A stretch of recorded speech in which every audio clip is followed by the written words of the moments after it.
낮에는 멀쩡한데 밤에만 깨서 화장실 가는 분들 정말 많아요. 근데 중요한 건 이 경우에는 전립선 방광 문제보다 다른 원인을 먼저 살펴봐야 한다는 겁니다.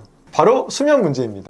야간요는 잠자는 동안 깨서 소변을 자주 보러 가는 것이잖아요. 여기서 순서가 중요해요. 잠이 깨고 그 다음 소변을 보러 간다. 근데 많은 분들이 소변이 마려워서 깼다고 말씀을 하세요. 실제로 수면 검사를 해보면 소변 때문에 깬 게 아니라 원래 잠이 자주 깨는 상태라서 깨니까 화장실을 자주 가고 싶은 것인 경우가 대부분이에요. 즉 낮에는 문제가 없고 밤에 잘 때만 소변을 보러 가시는 게 문제라면 수면에 문제가 있다는 것을 의심해 볼 필요가 있어요. 사람이 충분히 깊은 잠에 들어가면 소변 생성도 줄고 방광신호도 약해지고 웬만한 자극으로는 깨지 않아요. 그래서 건강한 잠을 자는 사람은 자기 전에 물 한 컵 마시고 자도 새벽에 화장실 안 갑니다. 반대로 잠이 얕고 자주 깨는 사람은 조금만 방광이 차도 신호가 크게 느껴지고 깨면 이왕 깬 김에 화장실 가야지 라고 해서 습관처럼 굳어지기도 해요.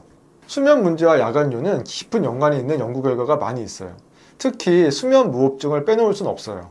전립선이나 방광 문제가 약을 먹을 정도라면 보통은 낮에도 잔뇨감이 있고 소변이 자주 참기 어렵고 소변 줄기가 약하고 참기 힘든 급박요가 낮 시간에도 이런 증상이 같이 있어야 합니다. 그런데 낮에 멀쩡한데 밤에만 두세 번씩 깨신다면 그거는 전립선 문제보다는 잠이 자꾸 깨는 문제라고 볼 수 있어요. 수면 무호흡증이 있으면 밤에 코 골고 숨이 막히는 과정에서 심장이 스트레스를 받습니다. 그러면 심장이 나 지금 과부하야 라고 착각을 해서 AMP라는 소변을 많이 만들게 하는 호르몬을 분비해 버리게 돼요. 그래서 실제로 소변량이 늘어나고 잠도 자주 깨고 깨니까 화장실 가고 이런 패턴이 반복이 되게 되죠.